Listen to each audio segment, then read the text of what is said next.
第246章素质3连。塞尼奥尔当然不可能去赌对方丢来的物品毫无威胁，当即让开，闪至远处，任由灵性之墙封住的铁质卷烟盒摔落于地。然后他再次张开嘴巴，发出一声尖笑，仿佛来自灵体深处的嘶吼让克莱恩脑袋刺痛，哪怕经常接受真实造物主、门先生等存在的异域伤害，对类似的攻击有了相当强的抵御能力，也难免出现了短暂的停滞，鼻子内火辣辣的，似有毛细血管破裂。不过本身的抵抗能力加贿赂的削弱影响，让这种停滞有且只有那么一个刹那，而这是血之上将塞尼奥尔无法知道的事情。所以克莱恩装作没这么快恢复，露出虚弱的一面，等待着敌人上钩。正常的战斗里，因为怨魂能借助类镜面事物跳跃，且让人无法提前判断位置，他哪怕制造了一丛丛火焰，借此完成了不断的闪现，也没法让距离始终保持在5米范围内，对灵体之线的操纵总是刚有一点效果，就惨遭打断。为此，他打算稍微冒一点险，让对手跳进自己挖下的陷阱里，尽快结束战斗，逃往崖边。看见目标因多次怨魂尖笑的伤害，有了较为明显的呆滞，塞尼奥尔毫不犹豫就让气息变得幽深。克莱恩的眼睛位置，血之上将的身影迅速呈现，等比缩小，清晰异常。这不像是对外界的映照，这两个小人就仿佛活在瞳孔内。在怨魂附身近乎完成的时候，衣衫破烂焦黑的克莱恩却微弯腰背，不慌不忙往左侧伸出了手掌，似乎是一位礼貌的绅士在说请。蠕动的饥饿保持着那种邪异又尊贵的黑色，强行扭曲了血之上将的目标。而因为刚才的冰冻光环，周围到处都是凝出的白霜和晶体，等价于镜面。薄薄的冰层上，塞尼奥尔戴三角帽的身影浮现了出来，表情略显错愕。这个时候，蠕动的饥饿又切换至深邃黝黑的状态，克莱恩嘴里吐出了满是污秽之意的恶魔语单词。缓慢。正要借助类镜面事物跳跃离开的塞尼奥尔一下僵硬，身影无法控制的勾勒了出来，动作非常呆板，尝试未能成功。因为缓慢没法连续应用，克莱恩让左掌的手套变得苍白，染上了几分阴绿。活尸。地面的双白冰封又一次加剧，迅速蔓延到了塞尼奥尔的身边，让行动缓慢的他从脚尖开始化成了完整的冰雕。知道怨魂有很强冰冻抵抗能力的克莱恩没有怠慢，花费1秒的时间，让蠕动的饥饿变得仿佛黄金铸成。他眼眸内虚幻的黑色细线团隐去，2道刺目的银白闪电由深处到表层迸发了出去。审讯者，精神刺穿。换作正常状态，塞尼奥尔灵肉核一般的身体只会受到少量影响，甚至让对方遭遇反噬。可刚摆脱缓慢，还未解除冰封的他，只能强行承受下这针对精神体的无形之剑。他的脑海就像被刀尖钻了进去，狠狠地绞了一下，疼痛随之传遍全身，让他短暂失去了理智。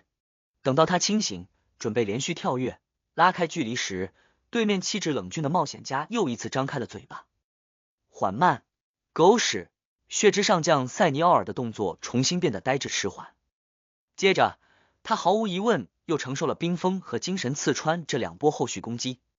当他勉强摆脱，黑发棕瞳线条深刻的格尔曼斯帕罗面无表情的第3次张开了嘴巴。缓慢。塞尼奥尔心中一阵愤怒一阵绝望，然后又陷入了之前的循环。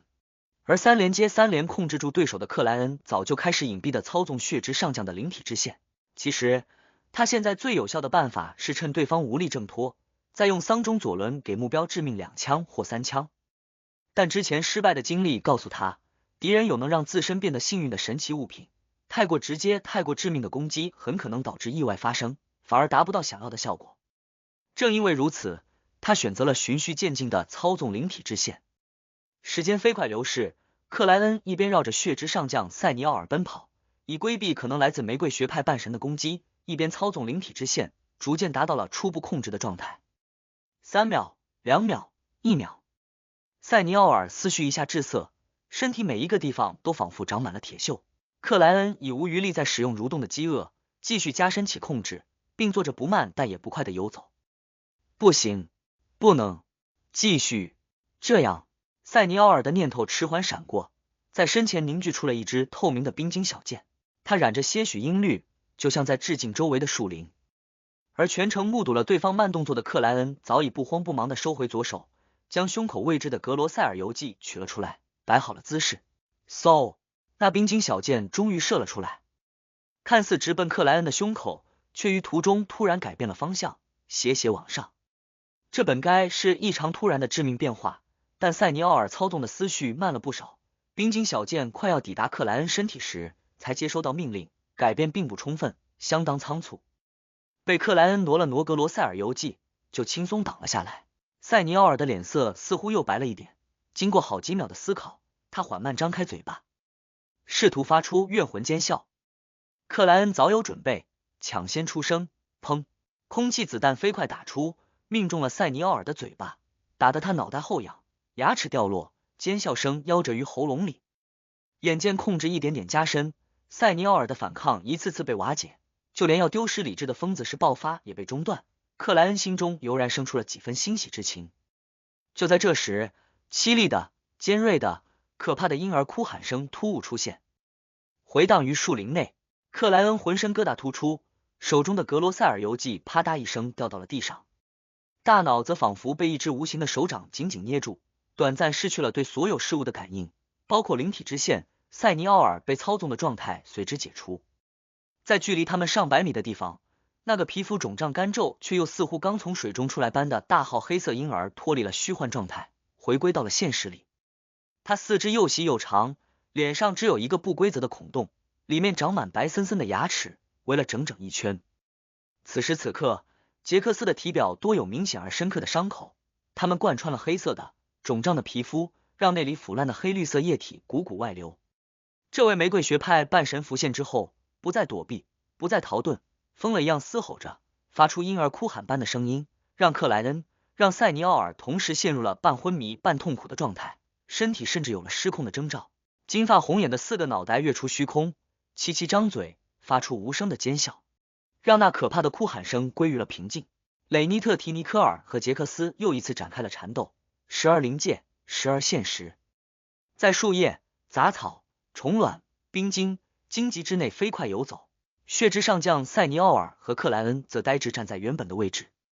竭尽全力地摆脱着刚才婴儿哭喊声的影响。在这方面，塞尼奥尔相信身为怨魂的自己有着别人无法企及的优势，嘴角下意识就上翘了一点，他已经想好接下来要怎么处置对方。可这个时候，他的眼眸里，衣衫破烂、气质冷峻的冒险家目光已变得清醒。这距离婴儿哭喊停止才过去了1秒钟。经验异常丰富的克莱恩抢先恢复，发现塞尼奥尔还在呆滞迟缓之中。机会，他心中一动，没有尝试意外不少的远程进攻，也未选择需要花费更多时间的灵体之线操纵，右脚一蹬，身影像猎豹一样窜向了对方。他的左掌手套幽邃深暗，落在身后，凝聚出了一把由岩浆和火焰组成的巨大武器，外形更接近于刀。欲望使徒，岩浆之剑。噔！克莱恩的身体从塞尼奥尔的左侧越了过去，燃烧着的巨剑则在对方胸腹间横扫而过，卡在了中间。疼的一下，塞尼奥尔被淡蓝色的火焰点燃了，但他的身体只是受损，并未失去生命，因痛苦而惨叫不已。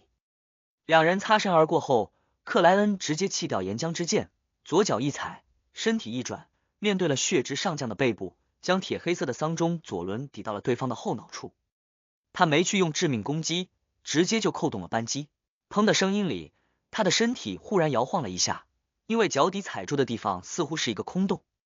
于是桑钟猛地下滑，淡金色的子弹打在了塞尼奥尔的脖子侧面，染着阴绿的血液飞溅而出，血之上将失去了小半边脖子，身体向前栽倒，昏迷了过去，可依然没有死亡。克莱恩正要补枪，高空突然暗淡，一条手臂探了出来。这手臂足有10米长，表面漆黑黏搭，有一个个奇异的凸起，它们或是骷髅脑袋，或是立体的眼睛，或是带着尖齿的舌头，刚一出现就让整片树林晃动了一下。所有的绿叶全部枯萎，所有的虫豸僵硬着死亡，所有的野兽或瘫痪在地，或疯狂撕咬起自己，浑身鲜血淋漓。克莱恩心中的危险预感强烈到了极点，猛地闭上眼睛，扑向了前方地面，然后顺势做出翻滚，抓起格罗塞尔游记，将它挡在了脸前。第247章乱，整片树林都在凋敝，仿佛有什么能毁灭一切的事物将要降临。那条手臂即将完全探出的时候，一道道粗大的银白闪电凭空而落，照亮了整座山峰，并滋滋作响的连接在一起，化作神话传说里才有的囚笼，将漆黑黏搭的手臂笼罩于内。高处乌云飞速凝聚，长出了眉眼和嘴巴，似乎藏着张人的脸孔。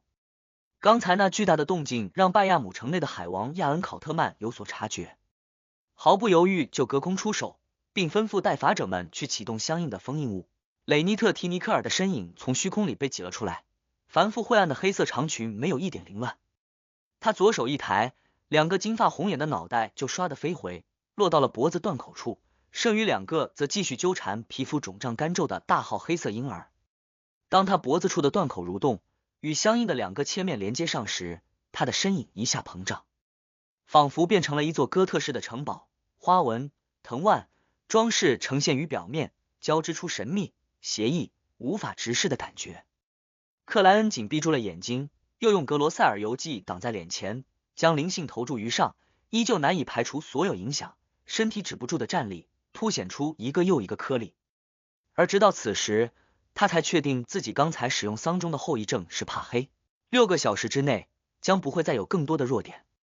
还好，弱点只是无法克服，不代表短时间内一点抗衡能力都没有。克莱恩死命闭住眼睛，泪水止不住的滑落了下来。他并没有过多去考虑这方面的问题，因为局面已经发展到了很危险但也很混乱的程度。刚才降临的那位似乎比海王要强，应该是一位天使，不过他的状态也不是特别好的样子，没有直接显现，而是在借助灵界出手。这是来不及赶过来了，只能考虑这种办法。幸亏预先得到了橘光的提醒，否则再拖延下去，情况不可想象。克莱恩念头急闪，第一反应就是趁这个机会逃跑，拉开安全距离。但是他知道没有准备的仓促撤退，危险同样不小。如果玫瑰学派那位天使放弃进攻，缩回手臂，海王亚恩考特曼没有任何纠缠和追击的动力，因为这不是面对胜者，可以考虑强行留下对方。这样一来，仅靠信使小姐雷尼特提尼科尔很难阻止对方，到时候又能继续追赶我了。必须给他多点麻烦，让他短暂脱离不老，我趁机逃出蓝山岛所在的海域。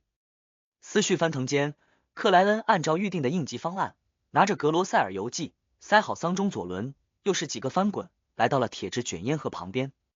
他手指一戳，解除掉灵性之墙，打开盒盖，将里面被真实造物主污染过的火种手套抖向了半空，抖向了危险的源泉。紧接着，克莱恩用格罗塞尔游记挡在上方，睁开眼睛，掏出了一枚铜哨。这不是阿兹克铜哨，而是他在贝克兰德时从一个神秘学入门爱好者那里得到的灵教团铜哨。它源于一位复活的灵教团成员。当初克莱恩占卜过吹响铜哨，寄出信件会发生什么事情，得到了非常危险的启示。这个时候，他打算让非常危险与非常危险们碰撞，制造更混乱更有利的局面。他迅速将铜哨凑至嘴边，猛地吹了一下，然后以开启灵视但不敢上瞧的视线里，一个长了3只死鱼眼的头骨冒了出来，周围是一条条黑色的节肢状的触手。毫不犹豫，克莱恩将那位复活的灵教团成员遗留的一根白色羽毛递给了信使。他没去等待信使消失，当即鼓起肌肉，甩动手臂，猛地往上一扔，将那枚铜哨也丢向了半空，丢向了危险的源泉。做完这一切，他收起铁质卷烟盒，再次做出翻滚，并弹了起来，直奔悬崖方向。这个过程里，他始终低着脑袋，并不断改换位置，根本不敢去看半空是什么样的场景，不敢有任何的停留。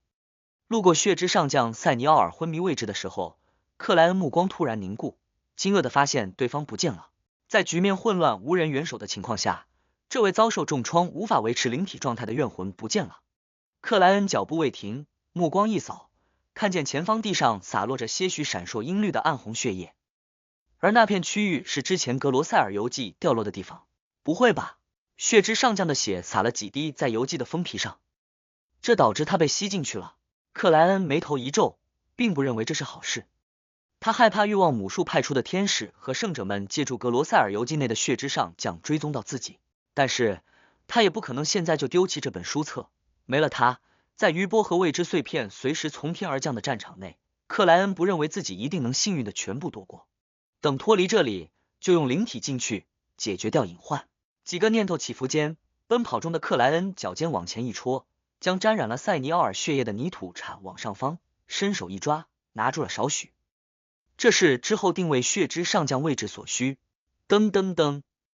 克莱恩蛇形奔跑，将格罗塞尔游记挡在头顶，时不时根据危险预感做一下调整。这本书挡住了乱窜的闪电，接住了能腐蚀石头的雨滴，遮蔽了一道道注视过来的可怕目光，帮助克莱恩顺利穿出已失去生命力的树林，来到悬崖边缘。就在这时，四周豁然黑暗，不是大雨将至的那种，也非无月无星造成。它一片死寂，弥漫出腐烂的味道。或远或近，或高或低的一语声时而响起，半空则有什么事物缓慢喘息的动静。怕黑的克莱恩瑟瑟发抖，哪敢去看头顶发生了什么，只能在闪电亮起的时候，注意到附近有几片沾着淡黄油污的白色羽毛盘旋着落下。他右脚前迈，冲出了悬崖，然后直直下坠，从黑暗里落了出去，看见了光明。然后他掉进了一张准备很久般的大嘴里，这嘴巴内没有牙齿，猛然合拢，沉入了海底。按照预先的约定，往蓝山岛之外的一处礁石快速游动。这是一条被生16个鱼鳍的巨大海底生物。无光的黑暗里，克莱恩本能就想蜷缩成一团，无助的颤抖，但还是勉强克制住了这种情绪，将预先准备来对付怨魂的光之祭司非凡特性拿了出来。它源于之前手套的那位。纯净的光亮从那透明石头般的事物上散发了出来，驱散了克莱恩的恐惧。他正要思考接下来是等待结局，还是在尝试做点什么，突然感觉自己的手背有点发痒。他忙低头看去，只见那里的毛孔密集张开，长出了些许白色的绒毛。这些绒毛快速生长，仿佛要变成一根根羽毛。克莱恩旋即觉得自己全身上下每个地方都在发痒。那个铜哨弄来的家伙真的很危险。克莱恩算是有点经验，当即站起，在海底生物的嘴巴里逆走4步，低念出咒文。他的灵体再次穿过了那有无数呓语和嘶吼回荡的灰白雾气，体内一道道黑绿的气体钻了出来，努力挣扎但毫无反抗力的消失不见。回到那巨人居所般的宫殿，克莱恩再次审视了下自己的灵体状态，发现已恢复正常，没有一点黑绿的气体，没有一根白色的羽毛。呼，有用。他吐了口气，立刻又返回了现实世界。光之祭司非凡特性的照耀下，克莱恩看见手背的白色绒毛依然存在，但已失去了继续生长的能力，身上其他地方或多或少有些痕迹，但不是太明显。等阿兹克先生过来，应该就有办法解决残余的问题。克莱恩稍微松了口气，在心里画了个绯红之月，祈祷女神庇佑，阿兹克先生快点来临。就在这时，他眼前浮现出了雷尼特·提尼克尔的身影。这位姓氏小姐头上长了3个脑袋，手里提着一个，与之前相比显得更为生动。他探出空着的左掌，一把抓住克莱恩的肩膀，带着他直接进入灵界，快速穿梭。层叠鲜明的各种颜色里，克莱恩只是稍有眩晕，就回归了现实，发现自己正处在一片礁石上。雷尼特·提尼克尔4个脑袋各自扫了一眼道：已经安全。之后记得付款。说完，他就仿佛还有什么重要事情一样消失了。还能这样？早知道直接让姓氏小姐用这种方式带我离开。不过看他现在的状态，似乎也不是太好，这应该是他正常不会用的形态和方式。克莱恩边感慨边将光之祭司的非凡特性放入了兜里，只留格罗塞尔游记在外。他刚要打量四周环境，确认现在的位置，又是一只手掌探出，抓住了他的肩膀。克莱恩吓了一跳，忙侧头望去，发现是阿兹克先生来了。阿兹克抓住他的肩膀，又带着他进入灵界，在层叠鲜明的各种颜色里飞快奔走。其实我已经安全了。克莱恩嘴角抽动了一下，没有将这句话说出来。第248章处理隐患。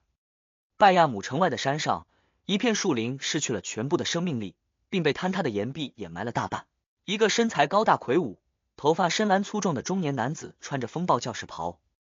屹立于半空，俯视着下方，眼眸内蕴藏着明显的怒火。他正是风暴教会枢机主教罗斯德海域大主教代法者高级执事海王亚恩考特曼。此时考特曼脑海内还残留着刚才战斗的画面，铭记着每一位参与者的退场。玫瑰学派那位天使利用某种方法，从很远的地方将力量传递了过来，在目的失败后，他较为轻松地带走了身受重伤的同伴，没谁愿意让他留下。除了那不知从哪里冒出来的诡异怪物，亚恩·考特曼记得很清楚。那位天使缩回手臂的时候，漆黑黏大的表面已多了一根又一根稀疏的白色羽毛，它们从骷髅脑袋的头顶，从立体的眼睛内，从各种让人想象不到的地方长了出来。而这一切只源于玫瑰学派的那位天使躲开了有真实造物主气息的手套，用些许力量粉碎了一个看起来很普通的铜哨。邪异奇怪的灵界生物纠缠了天使一阵后，主动退入了灵界深处，让亚恩·考特曼没法追赶。打开传送之门过来的极光会圣者并没有怎么参与战斗，疑惑的旁观了一阵后，捡起了那个有真实造物主气息的手套，抢在战斗结束前再次开门离去。因铜哨而来的奇异怪物没有固定的形体，就像死亡本身的演化，它如同迷雾充斥于四周，但却长着许多带淡黄污迹的白色羽毛。它的目标很明确，就是那位玫瑰学派的天使。在对方逃走后，他也消失在了现场，似乎在追逐对方。可就算如此，当时已从城内拿着封印物飞临这片区域的亚恩·考特曼依旧本能的感觉不适，就像自身在走向死亡的漫长旅途上忽然前进了好长一截。唯一没有神性的那位则在亚恩·考特曼抵达前逃出了这片区域，后续无法找到。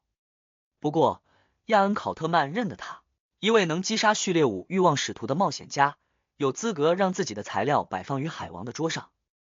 虽然这属于较为不受重视的那种，但经历过航海家这个序列的亚恩·考特曼还是记住了相应的内容。他的目光投向悬崖，望向下方不断撞击着岛屿的海浪，低声念出了一个姓名：格尔曼斯帕罗。不知位于哪片海域的荒岛上，克莱恩与阿兹克的身影飞快勾勒于沙滩的边缘。克莱恩正要开口说话，穿正装戴礼帽肤色古铜的阿兹克褐眸忽然幽深，仿佛连通了一片死寂深暗的世界。他右手凭空一抓，那根根发育不完全的白色羽毛就全部飞出，揉成一团，落入了他的掌心。阿兹克只是轻轻一握，这些怪异的羽毛就消失不见，似乎成为了他眼中那片死寂世界的食物。阿兹克先生，这是那枚灵教团铜哨带来的。克莱恩先是点明事实，然后才详细解释道：当时情况有些危急，我为了将局面弄得更混乱，吹响了那枚铜哨，将对应的羽毛给了信使，然后就有冥界降临一样的感觉出现。我没有停留，很快离开了现场，可身上还是长出了这些羽毛。五官柔和的阿兹克轻轻颔首道：我隔得很远就已经感应到他应该不是正常的高序列非凡者，我怀疑他是灵教团人造死神计划的附带产物。这样啊，所以成功拖住了那位玫瑰学派的天使。克莱恩略感庆幸的想到。阿兹克左右看了一眼，继续说道：我还有事情需要忙碌，这能让我苏醒更多的记忆，等到那一切结束，我再来找你，去拿那枚古代死神遗留的戒指。我的预感告诉我，他可能会让我去一次狂暴海或者南大陆。你接下来最好去贝克兰德、特里尔这样的大都市，在那些地方，玫瑰学派能调动的力量非常有限，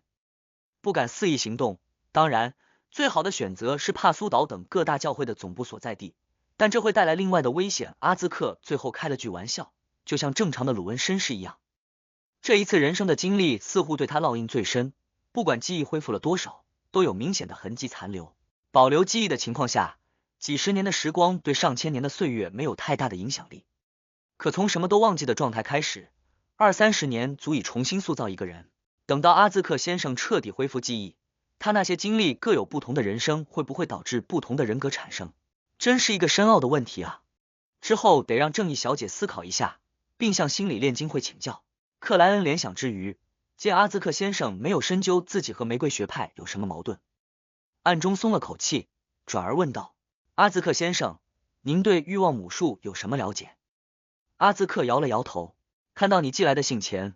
我甚至不知道它的存在，不知道欲望母术。克莱恩怔了一下，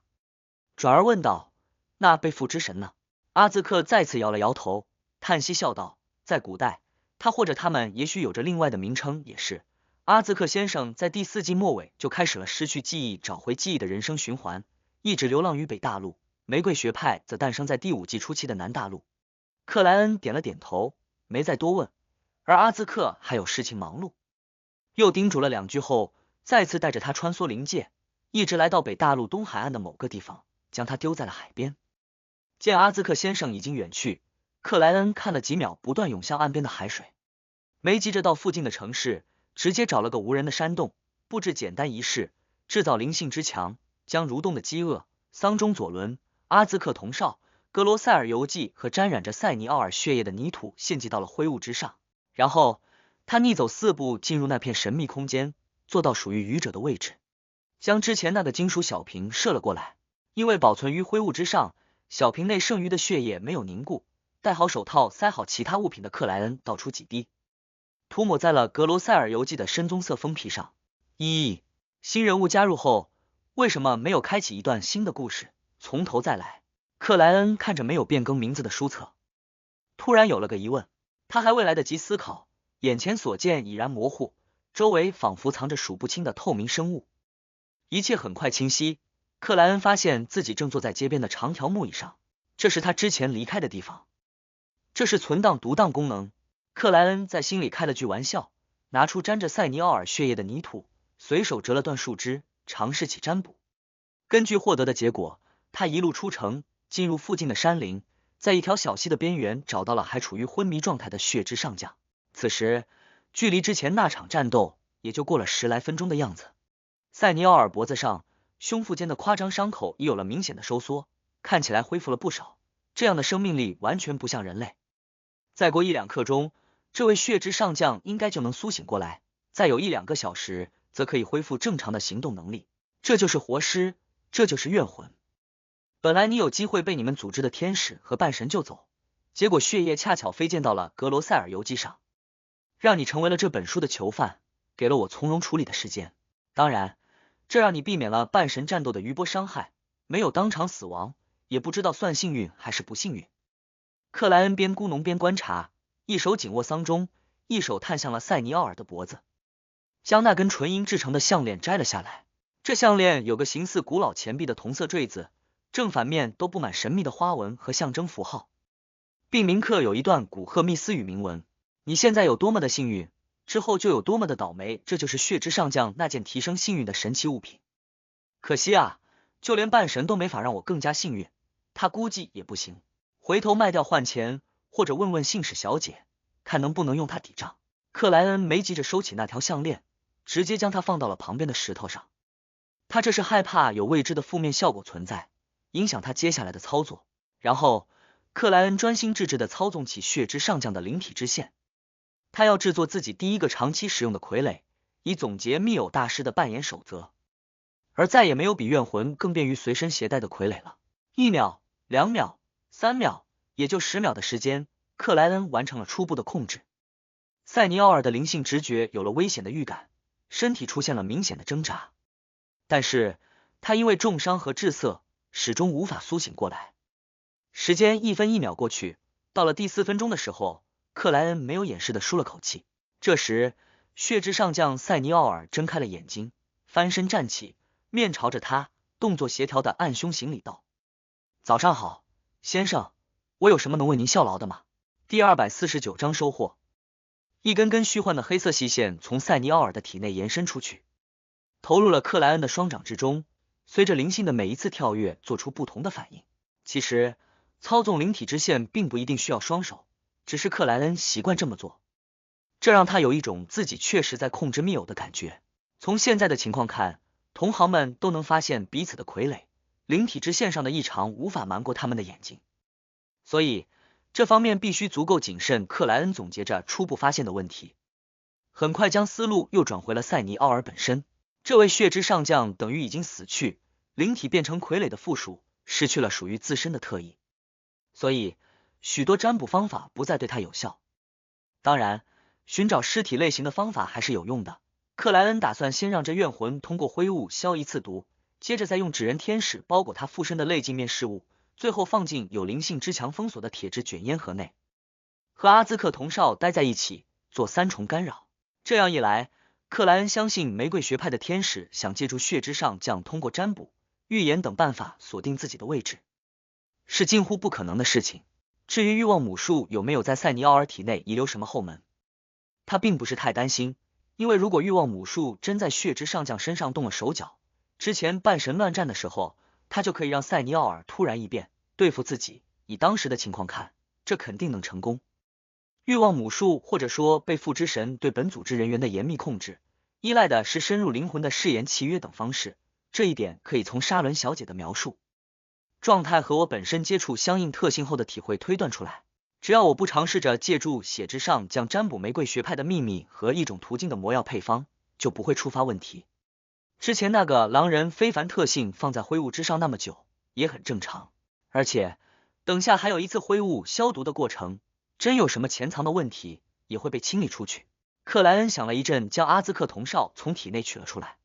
他右手轻转，让铜哨花纹较少的地方呈现于阳光底下，镜面一样反射出光芒。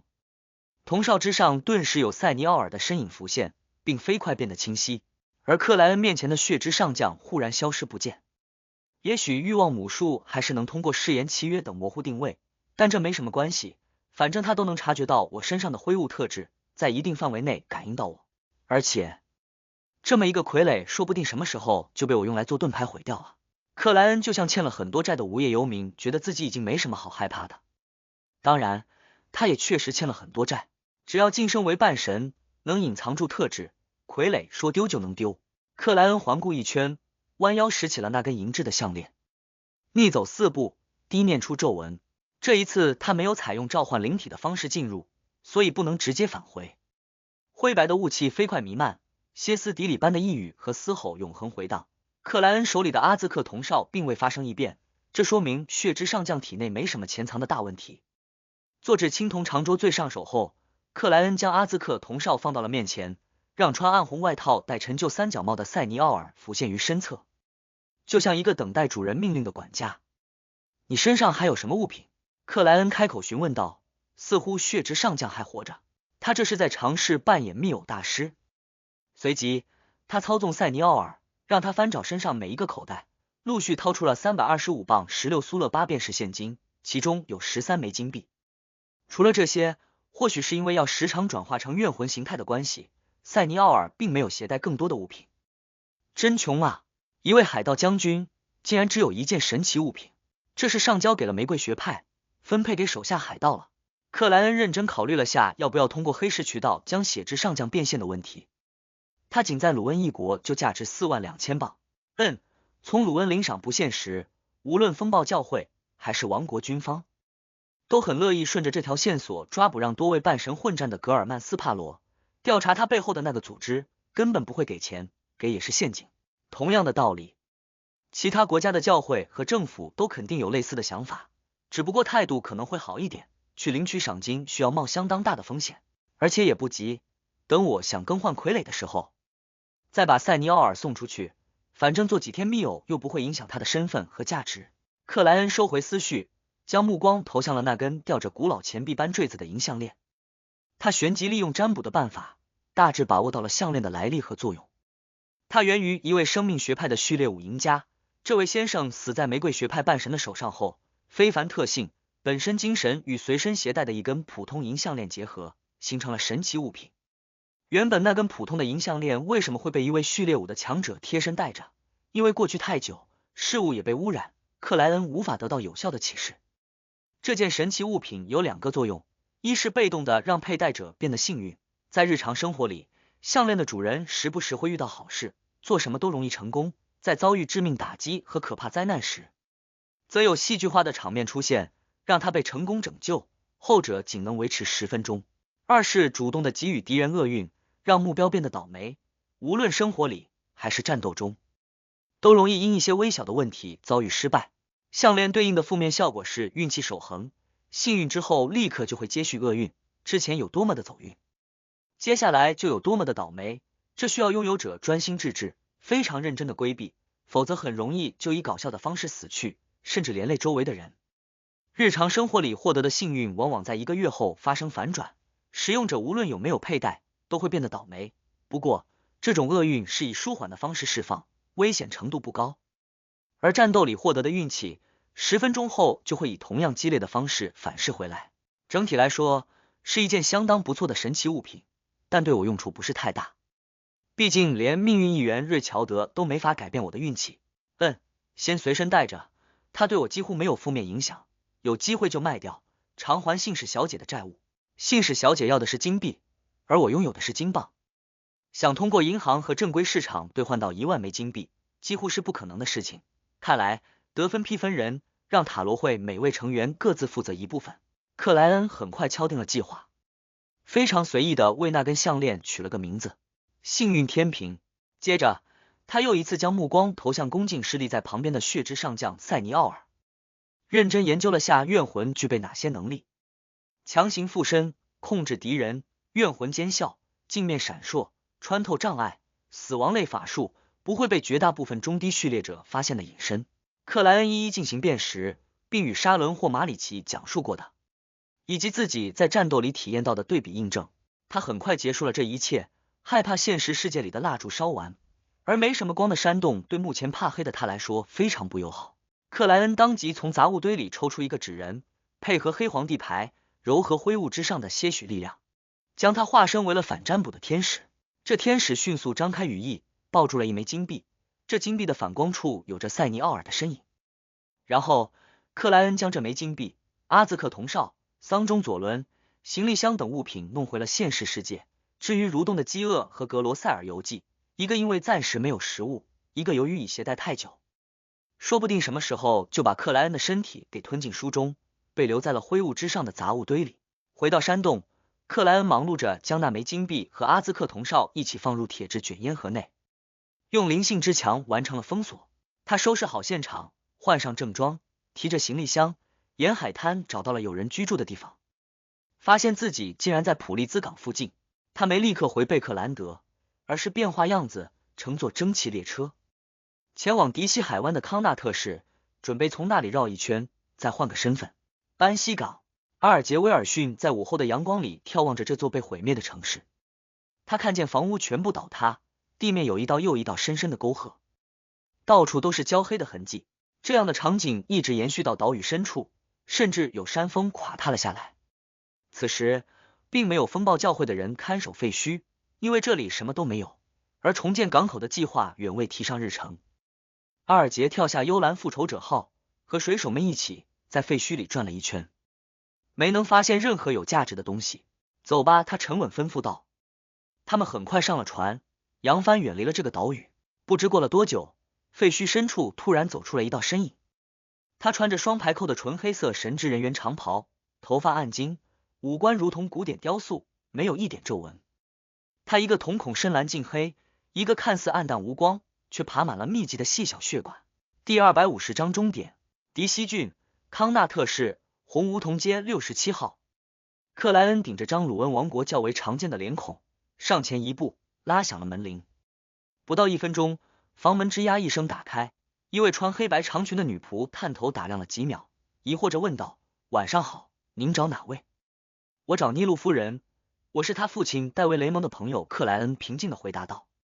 戴维雷蒙是他从蠕动的饥饿里释放的那位梦魇，是职业者里面的红手套。他最后最挂念的是他的女儿尼禄雷蒙，对没能陪伴他成长，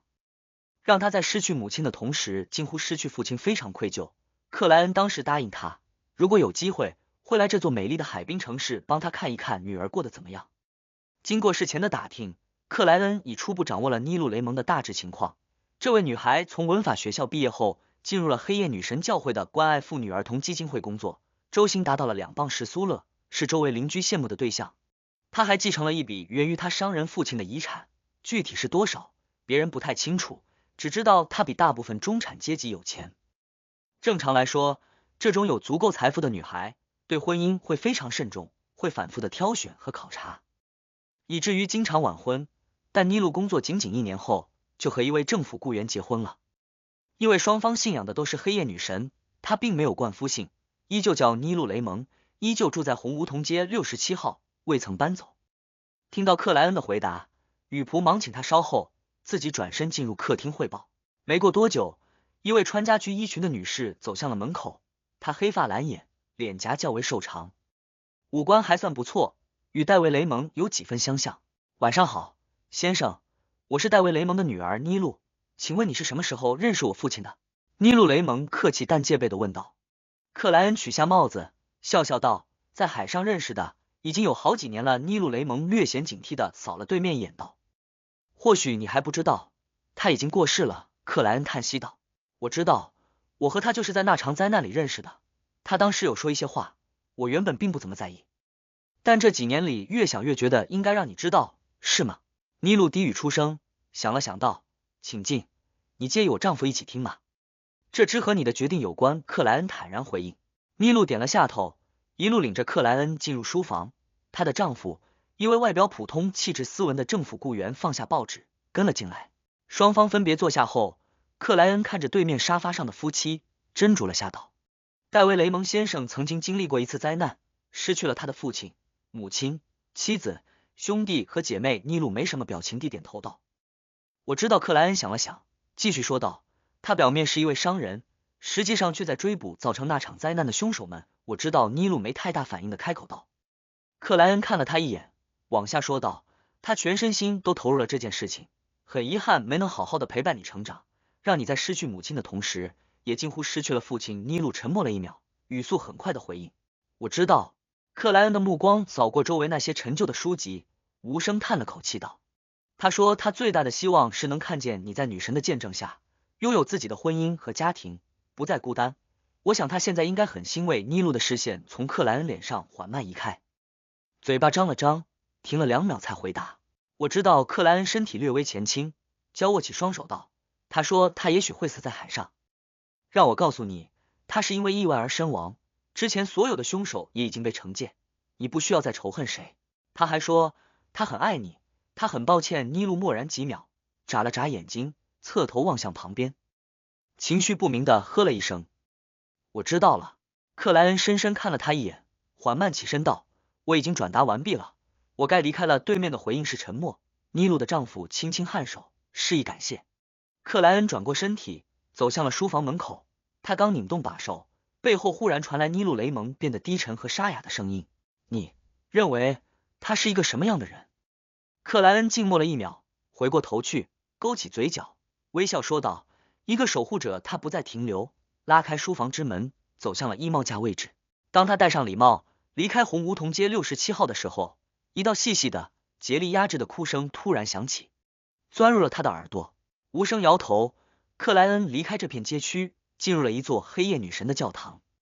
穿过幽深的、宁静的过道，他坐至倒数第7排，面对有半个红月和璀璨星辰的深黑圣辉，取下礼帽，埋低脑袋，双手交握着抵在了嘴巴前，和这里大多数信徒一样。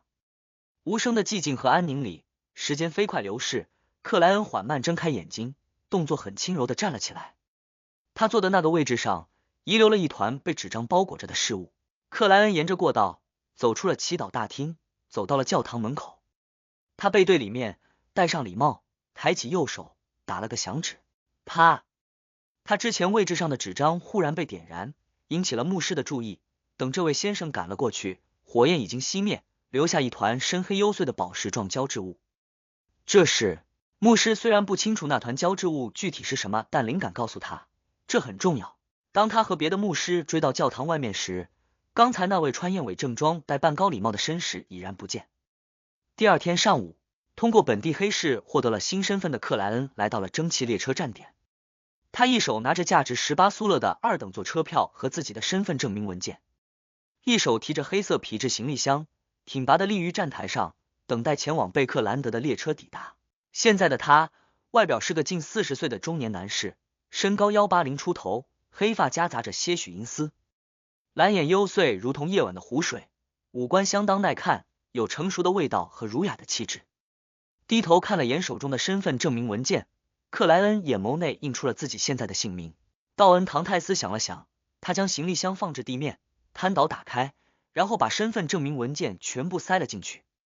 在这个行李箱内，有一个黑色的木质小盒，里面装着的是前鲁恩士兵隆泽尔·爱德华的骨灰。克莱恩刚整理好箱子，耳畔就响起了呜的声音，一列蒸汽火车喷薄着烟雾，哐当驶入站台，由快至慢的停了下来。他抬起脑袋，将目光投向前方，沉默的打量了2眼，然后对着行李箱低语了一句：“该回去了。”他旋即站直，提上随身物品，一步一步走向了已打开的车厢大门。贝克兰德，乔伍德区金斯特街26号。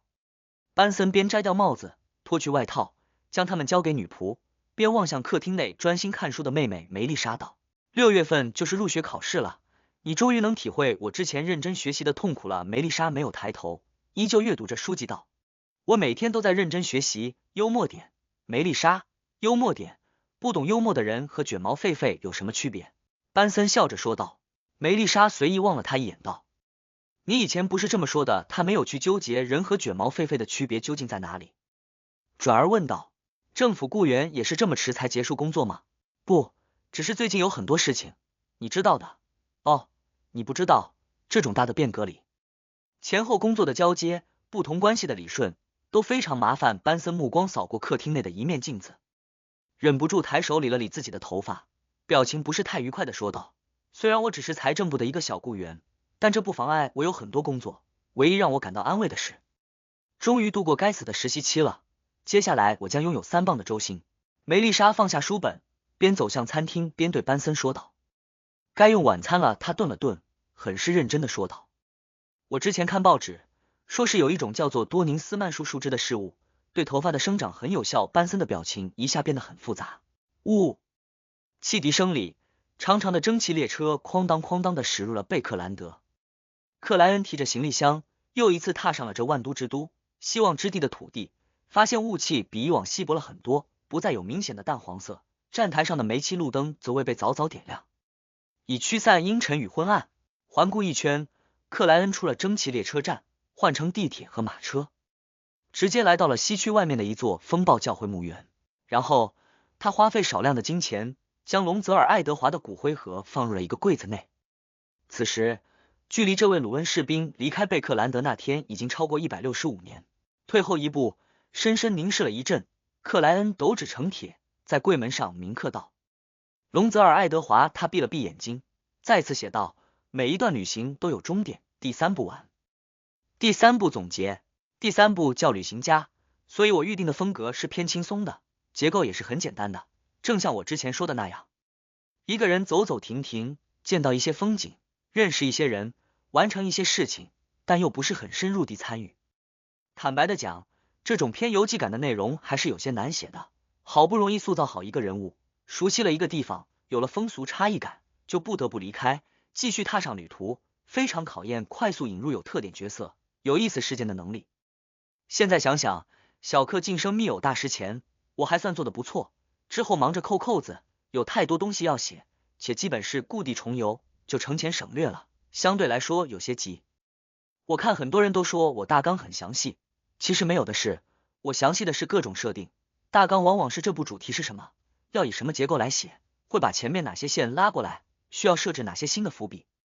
将哪些悬念展开，然后就是自由发挥，一个故事结束才想下一个故事的细纲，这么几十万字的内容，要提前把每一个情节想好，不仅浪费时间，而且很呆板，因为不真正写出来，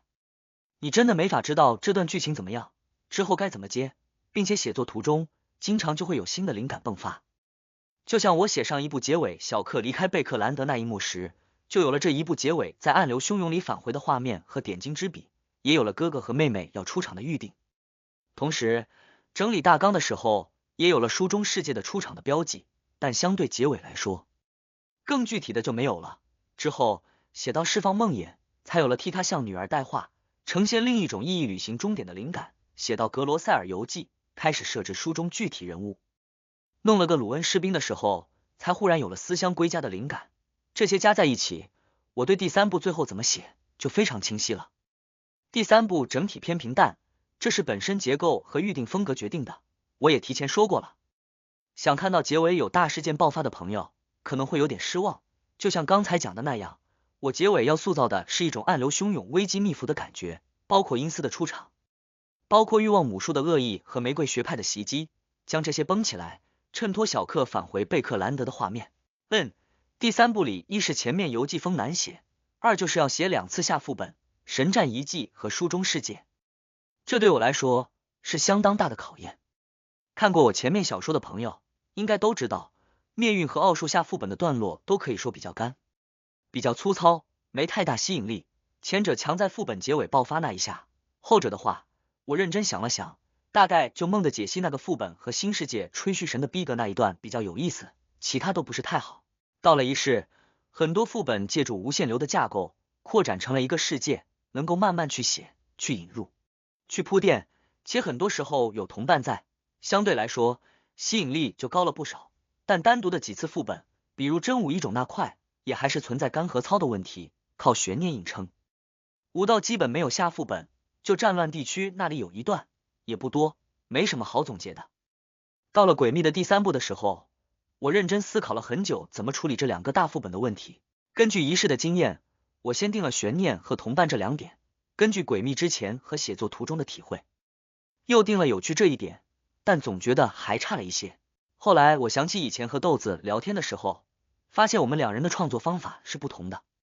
我是先想讲这么一个故事一个世界观，然后才依据故事和背景敲定几个比较有特点的主要人物，之后慢慢添加新的。他是先想好了有这么一些有意思的人，再去敲定这些人相遇、同行、恩怨会产生什么样的故事。